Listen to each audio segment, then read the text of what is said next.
Affair, the brand new Netflix film, which hit the streaming service around a couple of weeks ago. This film stars Joey King in the lead role as Zara Ford. Zara is a 24-year-old who is the assistant to a very famous actor named Chris Cole, played by Zac Efron. But along the way, as she's struggling to continue to be his assistant, he comes to her home to try to win her back. But instead of winning Zara back, he gets into a romantic relationship with Zara's mom, Brooke, played by Nicole Kidman, and that obviously is the drama for the entire movie. Also, Kathy Bates is in the film as Brooke's mother-in-law from her previous marriage, and then you also have Lisa Koshy as playing Zara's best friend.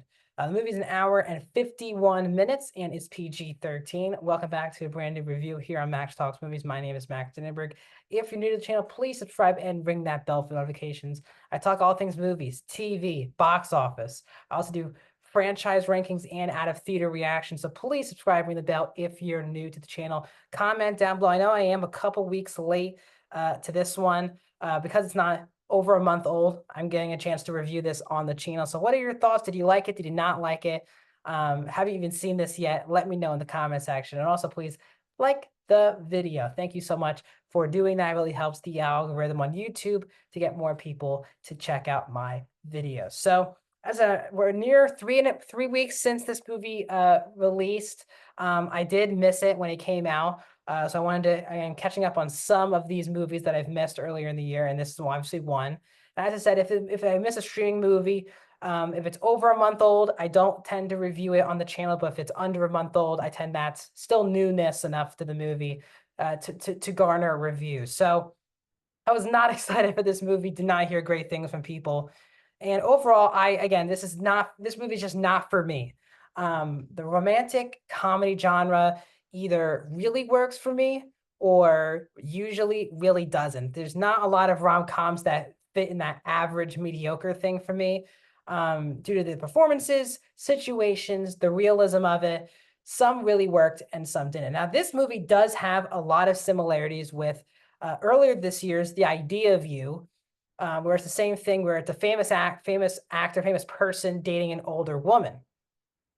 But I think The Idea of You, even though it's a very fantasy, unrealistic situation, they made a lot of the elements feel real.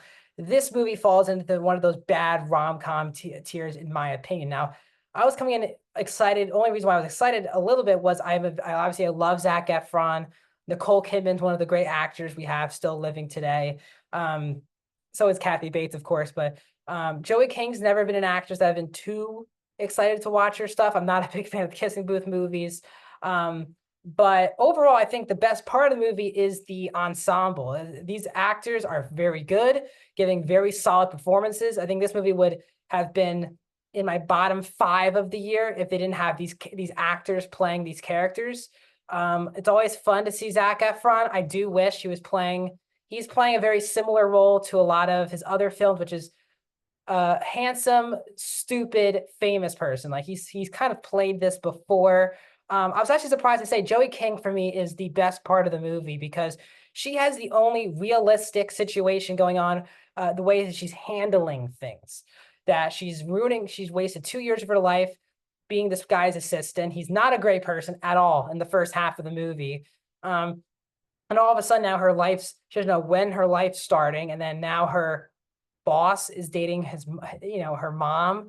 And I think Joey King portrayed that very well. It was definitely the most interesting thing going in the film. But again, Nicole Kidman's very good. Kathy Bates for me was the best part of the movie. I said the character of Brooke played by Kidman, her husband in the film died around 10 years ago, but when the movies took place, and this is her husband's mom.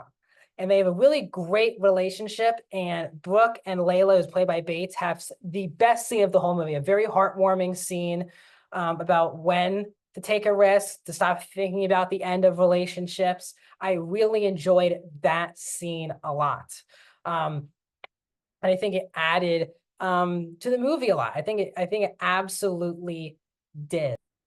Well, that scene is definitely there, and I'm enjoying watching the actors on screen. Overall, this is a movie just not for me. I think the biggest problem with the movie, though, is if anything could go right for the movie, it needed to be the chemistry, the romantic chemistry between Efron and Kidman, and I just didn't care about their relationship whatsoever. When they had met for the first time, I never felt a spark. It just felt forced to me. Efron and Kidman have proven that they're very good actors, but doesn't mean that all these great actors have these great chemistry with each other. And Efron and Kidman, from a romantic fling, romantic chemistry perspective, did not work. And if that doesn't work, the movie doesn't work. And for me, the movie doesn't work because those two don't have real romantic chemistry that you can buy in and root for throughout the whole movie. I was never rooting for this couple to last. Chris is such an unlikable diva in the first hour of the movie. And I never was sold on him being the right person for Brooke in the first place. Brooke, as like a writer, I think they should have spent more time on that.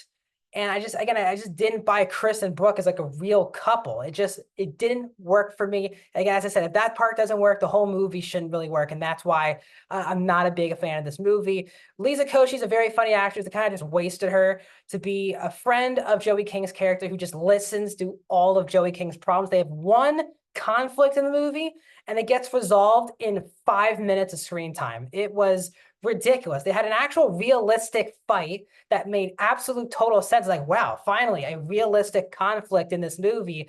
And then it gets resolved with a snap of the fingers. I think that's a big problem with the movie is it's nearly 2 hours long, but it takes so long to get going with the romance because they're trying to set up where all these three people are in their lives. But once you get into the romance, the movie just, for me, loses all of the steam because you just don't care what's going on. You're not rooting for the couple. You do kind of feel bad for Zara at points. The dialogue is not very strong. You've definitely seen this movie before, including earlier this year with The Idea of You. But I think the difference is The Idea of You is a more complex movie.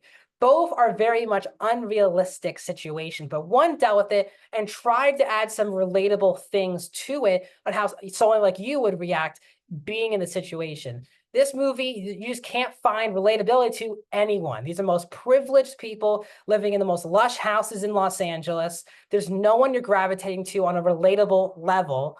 And that's the big problem. None of these people just feel like real people to me. It just feels like fabricated movie characters.